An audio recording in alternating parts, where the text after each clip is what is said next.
Hey fam, it's Michelle from Those Who Travel Meet Themselves. If you haven't subscribed to our YouTube channel, do so now so that you don't miss out on the latest installments from us.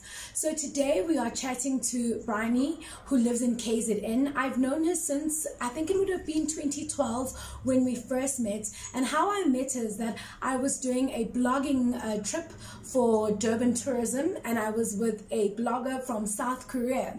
And so she was the person behind putting together our experience. And when she called me and she said to me, what kind of experience would you like to have? Would you like to have one where you know everything and you have a schedule out in front of you? Or would you like each day to come as a surprise? And if you know me, I love each day coming as a surprise. So I was like, yes, give me the surprise. And so with that became a journey that I never expected. I got to experience KwaZulu-Natal, Durban in ways I had never experienced it before. So in this conversation, we're going to chat about her foundation, which is called Ses Fikile. So tune in and get to meet the amazing person that Briony is and find out more about KZN. Thank goodness for technology, Hamish.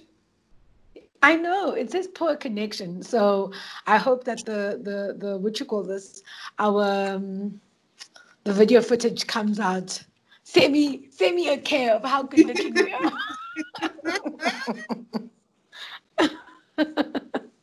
How are you doing in these times of COVID-19? Hey, Mishi, I'm actually okay. You know, I've always been the type of person that's seen the glass half full as opposed to the glass half empty. So as much as you do, no, let me talk personally, as much as I do have my moments where my heart aches, particularly for my industry and particularly for people out there, personally, I'm good. That's good. That's good.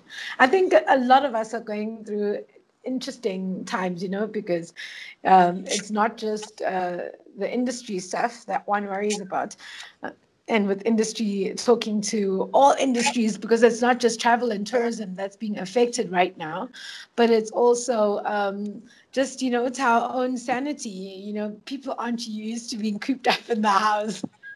So I know that some people are having moments of being rather anxious, but, you know, there's also the possibility to actually just rest. So I think everything has a silver lining, right? I think it's maybe just finding a new normal in the chaos. Yes, that's a big factor, finding a new normal in the chaos. Yeah. Yeah, I mean, the COO of Facebook wrote a book entitled Option B, where her husband passed away suddenly, and it's now finding, so the ideal situation was to still have her husband there, to still have him share her life, but that's not possible because he's gone. So it's now not focusing on option A, which is the ideal. It's now looking into option B, and what is option B for yourself. She authored that book. It's about Lean In. Yes, I read Lean In. Really enjoyed it. I like who she is from what I got from that book. So and really great book, lovely read, and also, you know, you just don't expect that your life is going to change in a blink of an eye whilst you are attending a wedding. You know, you're there, essentially it's like a semi-weekend away. You're even excited because, you know, you're away with your person and then you return a widow. You know, like how messed up is that? Yeah, but also for me, it's also finding gratitude in the small things. I mean, so for an example, a thing for me to be grateful for is for you contacting me so we can have this discussion, and also allowing me to not only go from my day pajamas and my night pajamas, but actually to wear clothes. Yes. I know that's a difficult thing. Day pajamas, night pajamas. I saw someone had a meme that said, morning day pajamas, midday pajamas, night pajamas. I was like, right then, right. We find humor to get through, but I mean, we as a country, we've always done that. Yeah, South Africans, I think, just take the mickey out of everything. There's nothing we don't take the mickey out. No. I think Even it's at funerals, we're looking for jokes.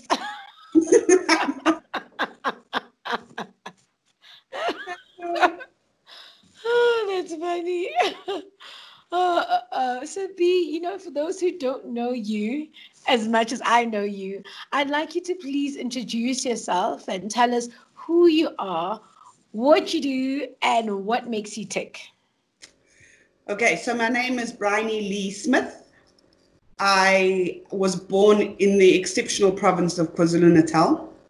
Yes. 40 years ago. So I'm 40. People always say we're getting old. I go, no, we're not getting old, we're getting wise. Mm-hmm. We don't get wise. And what makes me tick? Oh, goodness, a lot of things. My industry, travel, which I've been in for 21 years this year. It's a whole what you call this, adult now, because at 21 you can sign for a car, you can purchase a home. No longer under my parents.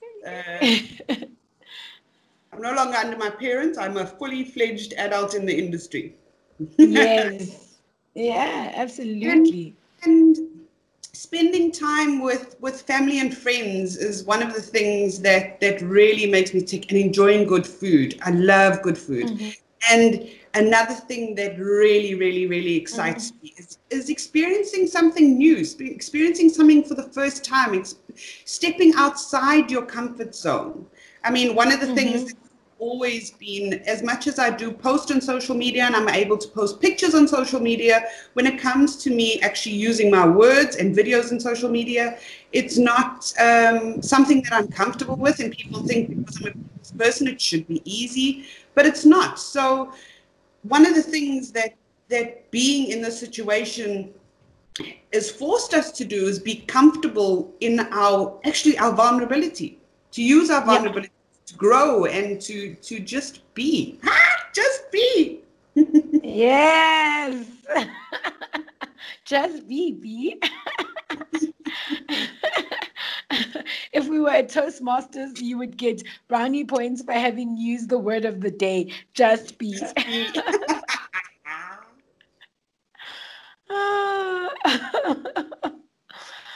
So I love the fact that you say there are two things that you love the most: spending time with family, experiencing things for the not just the first time, but reinventing experiences, and good food. So your birthdays have been epic every year, because every year you invite people to come and experience something that you love and enjoy.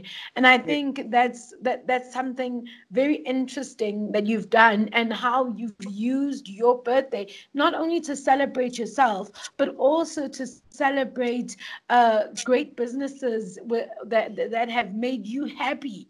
So I know the one you guys went into, was it Inanda? Did you guys go to Inanda for the one birthday? Yes. So the guy does really good. Yeah. Yes. So for the past, I would say 5 years, I've used my birthday as a catalyst to expose businesses, or to create a voice for businesses that are actually open for less than a year, and in all areas. The first one we actually did, the first one I actually did by chance. The first one was Surf Riders in Durban. They'd been open for less than a year. I loved the fact that we had a restaurant that served the most amazing variety of food on the beach. So that was the first year. And then because I've been known as a Kasi girl, that even though I wasn't brought up in a township as such, I love the fact that our townships have so much to offer. And so for the second year, there was a place called Big Box that had just been opened, and the concept was to allow entrepreneurs within the township to to actually grow their businesses in the township and not rely on urban areas and cities to bring to showcase their offerings, basically. Yeah. So absolutely. Yeah. So that was the first one, and the people, because I'm going to use the word, because I'm trusted within the industry, yes. and I know that I won't. What does trusted mean? Trusted. Oh, trusted. Trusted in the industry. People know that I won't put their lives at risk, so they know that they can venture. Yes, trusted. Yes, trusted, not casted. I said casted. Trusted, for everybody out there, trusted in the industry. She's trusted in the industry, and that is true. I can't believe though I heard casted. Someone needs to help my ears out. So, it's because I'm trusted. I mean, there are many people that have traveled with me that wouldn't venture into township because it's been perceived as not safe, and that if you go into the township, this is going to happen to you, that's going to happen to you, which is actually not the case. Whatever can happen to you in the township can happen to you in your own neighborhood. It can happen to you anywhere in the world. Absolutely. Spot on.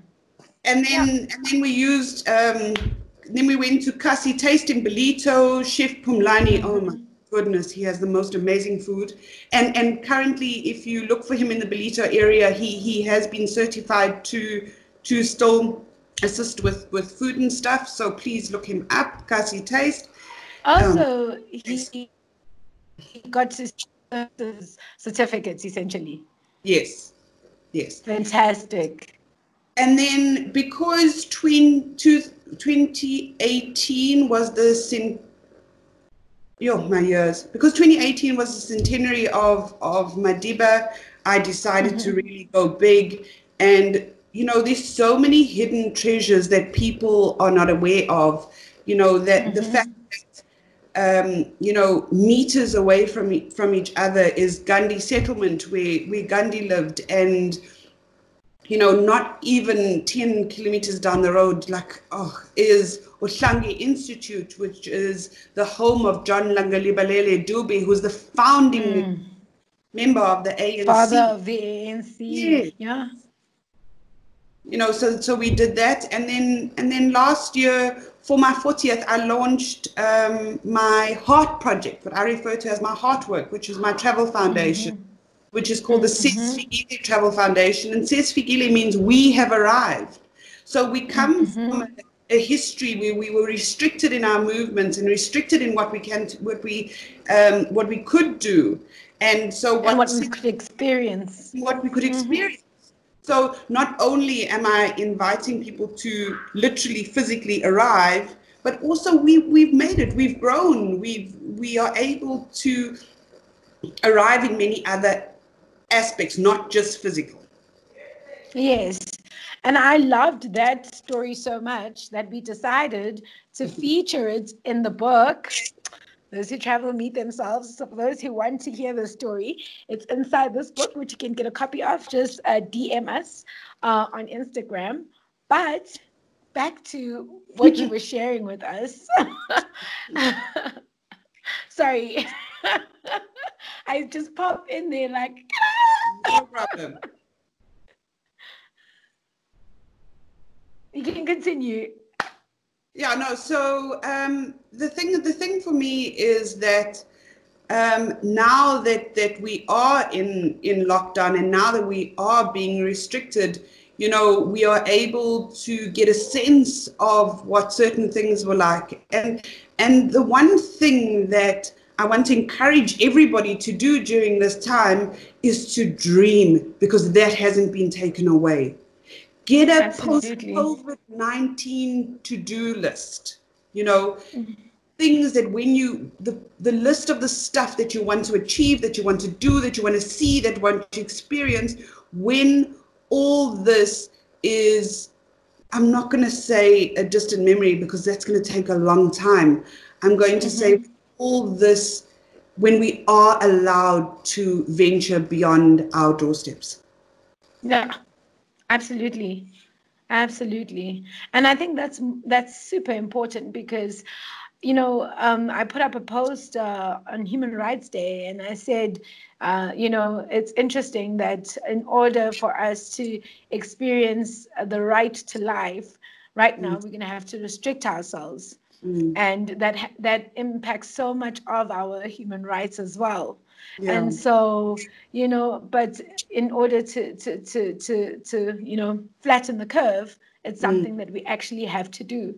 So I was really, what you're talking to right now is spot on, because you have to continue dreaming. And I can only imagine that the reason why we are here today and are able to live the lives we live is because someone else continued dreaming and pushing for this freedom that we enjoy today. Absolutely. Absolutely. And it's actually, I'm not going to say scary, because that for me is too much of a negative at the moment. I find it strange that so many of our youth out there and so many of our people actually don't know our history, and they don't know what what people went through to get us to where we are today. And for example, for me, sorry, my computer's doing stuff. And for me, I mean, there's so many people that don't know that in 1994, in our first democratic election, the fact that Mandela voted in Inanda, Durban, KZN, and why he did it. The reason that he did it was to pay tribute to our struggled heroes, to his president, John Nangalebelele Dube. And after he voted, went to John's grave, and he said to John that I came to report, Mr. President, that our country is free. Man, what a moment. That gives me goosebumps right now. Me too. Really, really me too. But we've got a lot of hidden treasures and hidden nodes that we don't know. And I encourage you that when we are able to move freely again and without concern, that we explore those hidden treasures, and we explore our history, and we explore our natural attributes that actually make us who we are. Yeah, absolutely. Absolutely. It's so important because, history only repeats itself when we have forgotten our history. Yeah. And I think it's so important that everyone, and because, the thing is, I know people, history is so boring, and I'm like, no, I particularly find history very interesting. The same way I think more people need to document the stories of their families, because there's so many things we can learn in documented stories around our families, in terms of dealing with grief, in terms of dealing with isolation, in terms of dealing with lots of things within families. Sometimes when you document stuff and you realize that there's been a certain pattern, you can look at that pattern and decide, is it a pattern we want to carry on with into history, into the future, or is it something that we want to carry, or is that something we want to leave behind? Because surely, as time changes, there are dynamics that change as well, even within families. So if you think about it collectively, as South Africa, we are a family. And so what do we want to take with us? And what do we want to learn from? So it's interesting, definitely. right? Guys, just a clause. I'm going to say that I am at home. I do have a set of 14-year-old twins, and being in the house for so long, the energy levels can be. So I'm sure from time to time you're going to hear them in the background. That's absolutely fine. That's absolutely fine. It's part and parcel of being a parent and where we are right now. So Absolutely. one of the things that I wanted to touch on, because how you were talking about hidden gems, and you really have an excellent it's not just about having your fingers on the pulse. You have a vast knowledge base of different areas within KZN. For me, you are the queen of KwaZulu-Natal, because the first time I met you, right, was telephonically, and it was my first time as a blogger, and I was traveling with a blogger South Korea who has over 1 million followers, and off we went to KZN. We were being hosted by Durban Tourism. Durban Tourism. Sorry, we were being hosted by Durban Tourism, and it was just phenomenal. Our experience from the time we landed. And it's so funny because when I met Luna, she said, "Oh, she was just staying in South Africa for one day, and then I asked her why, and she said, "Ooh, dangerous, dangerous, dangerous, dangerous, dangerous." And her little eyes went this big, and I'm like, "Shit." I said, South Africa is not dangerous, babes. Firstly, you decided to come and stay in my house on my couch. You do not know me from a bar of soap. So for someone who's worried about South Africa being so dangerous, how is it that you are trusting me to host you and that you are going to see tomorrow? And so that's how our friendship began. And it so happened that Durban Tourism, and I think, it was Durban Tourism, they were at Melrose Arch, and they were doing an activation, because KZN has done a really good job of, and particularly Durban Tourism, of coming to Johannesburg and doing activations to get Joburgers to go to what you call this, to Durban, for be it a weekend away or holidays. Anyways, so I thought, you know what, I'm going to go up to them and introduce myself and kick off my career. And so, sometimes when you move in faith, things actually happen. And so there I went to them, and boom, Bob's your uncle. They said yes, and they hosted Luna and I. And then we started, having, you were the person that was talking to us once we landed. Once we landed, we were in your hands, and I most probably had the most epic trip ever. Like, I saw KZN in a new light, and I'm from KZN. I'm from Newcastle. As a kid, my sister used to take us to Durban all the time. That was part of our June holidays because Newcastle is colder.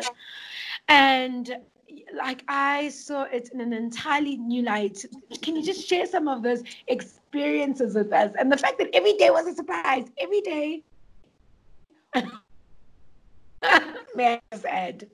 Okay, so for me, it's if you look at how travel has changed and trips have changed over, I would say, the last 5 to 10 years, we are seeing less massive groups come in. And when I say massive, I'm talking about 120 people, 60 people, and they're now going more along the lines of experiential, intimate, smaller groups. And what we need to understand, I think, as travel trade, and what's important for me is that it's not about me. It is about the person that's experiencing. So I've always been a firm believer that whether we travel for corporate or whether we travel for our own personal use, it's an investment. It's either an investment in our company or it's an investment in ourselves. And you have people's investments in your hands when you're in the travel industry. So it's making sure that they have the best value for their money. And I understand that everybody is different. Everybody wants to experience something different. Everybody wants to take something different out of their trips. And it's tapping into what you want to get out of your trip. And so when we spoke initially, when you landed in Durban, I said to you, Michelle, life is so predictable. you know generally what you're doing from day to day. You know that you're going to get up, you know that you're going to have a cup of coffee, you know that you're going to get into the Joburg traffic on your way to work, you know that there's going to be a sense of frustration when you get into work. You generally know that this is what you're going to do. So what I said to you was, do you want to know what you're doing? Or do you just want to immerse yourself in the experience, not knowing what lies ahead? And you said to me, absolutely. And so the one morning I phoned you and you arrived at your property at night and you did not know where you were. And I said to you, Michelle. Yes. And I said to you, the sun is up because I knew you had blackout curtains. And I said to you, go and open your curtains and see where you were. Where you are. You know, I remember that. I remember that like it was yesterday, and I opened it and said, you know, I'm a firm believer in Maya Angelou's saying where she said, somebody will forget what you did. Somebody will forget what you said, but they'll never forget how you made them feel. And that absolutely is what travel's about. And that's for me what trips are about. And that's for me what experience is all about. Yeah, absolutely. Because for more than anything, what I felt is that we had not met in person yet, and it solidified for me. I just thought you were the most fantastic person, and I just love the fact that you could surprise me every day. Yeah. I'm so impressed by the fact that you were able to achieve this every day. And I was like, this is a phenomenal human being, you know? I want to get to know this person. They have to be my friend.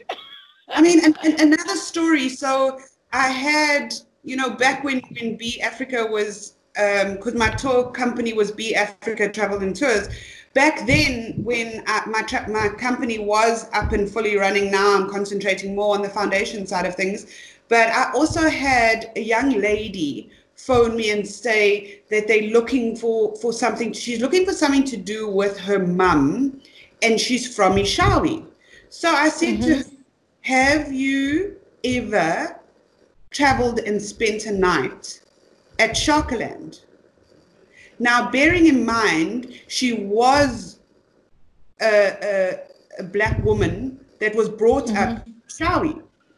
So offer an experience to offer black history or black culture to a black person is not perceived as the norm because, you know, why would you do that? Why would you want somebody to experience something that they grew up in? Well, you know, but a lot more to offer than that.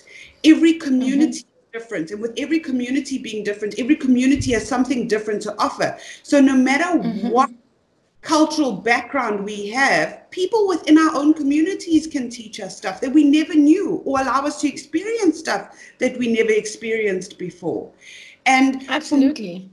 For me, a lot of us grew up watching Shaka Zulu. Yes, absolutely. Boom, boom, boom, boom.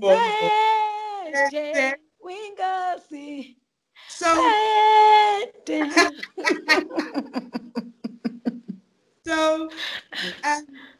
you know, that is where Shaka Zulu was taped. That's where it was filmed. And, you know, it not only offers you the experience of being on the set and bringing your childhood literally to life. Shark doesn't only showcase Zulu culture, it doesn't only showcase that. It gives you dances from the whole of Southern Africa. Yeah. You know, absolutely. And also that view is just remarkable. That view of that dam from Sharkaland is just such a breath of fresh air. It's to die for. Yeah. I remember the morning when we stayed there, and I think that was the last accommodation for our trip, if I remember correctly. I think. I might be wrong. And I woke up and the chickens were booking outside my door, and the goats were bleating, and I was like, and I woke up and I walked out of my rendezvous and I walked towards the river to go view it, because we'd arrived that evening, and I just thought, with the sunrise, it was perfect. And I sat there, like, took some time to just connect. But it also offers people that feeling of nostalgia, that feeling of bringing your youth back to life, because we've all got certain elements that allow us to revisit our youth, whether it's a pot of food, whether it's a song, or whether it's an experience that reminds you of your youth. Because what happens is, when you step back and you're reminded of your youth, you then are allowed to see how far you've come and the changes that you've made in your life. It really is fantastic. Yeah, absolutely. I agree with you, because one of the key things about Shaka Zulu, and I think we all sometimes forget that. So I was in a car, right? And there was a Moroccan guy in the car, and a Dutchie, and I'm trying to think, there was someone else as well. And someone said something about Shaka Zulu.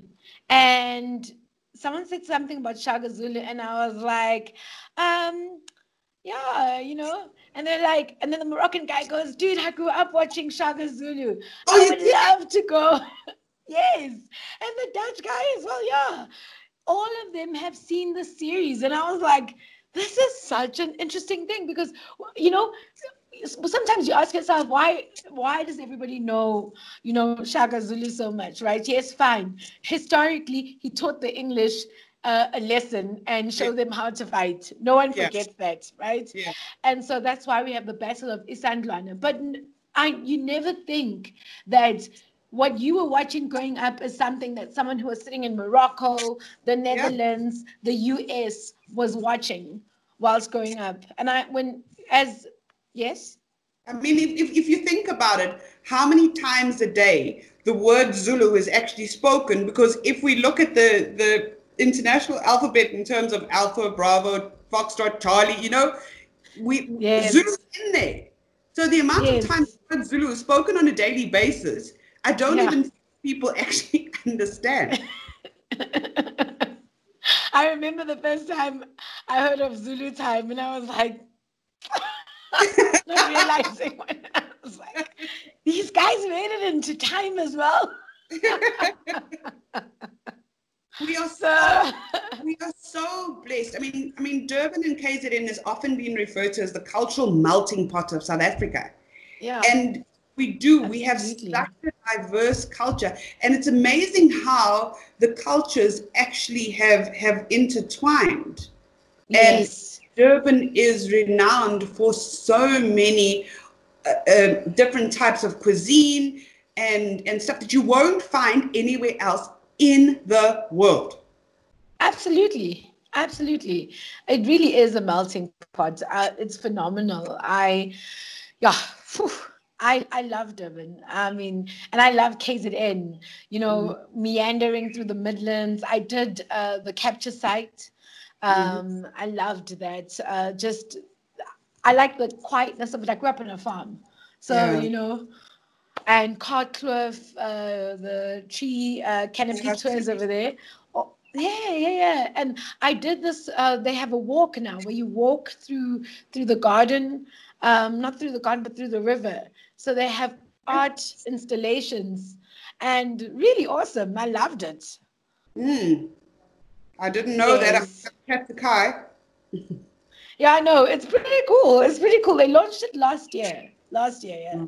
So I just happened to arrive the week before they were going to launch, and I said to them, please allow me in. I just want to see, please. And then they were like, okay, fine, crazy lady. I mean, there's so many things. I mean, in 2016, I did a talk at the SATEC conference entitled KwaZulu-Natal, South Africa in one province, because of the diversity that we have to offer. Not many people know that the fact that we have over 600 kilometers of pristine coastline, the fact that we've got top 10 dive sites in the world, the fact that we've got the biggest freshwater lake in South Africa in terms of Lake Sibaya, the fact that we've got the only place in South Africa where you can tiger fish in terms of Lake Jozini, where we've got South Africa's very first World Heritage Site.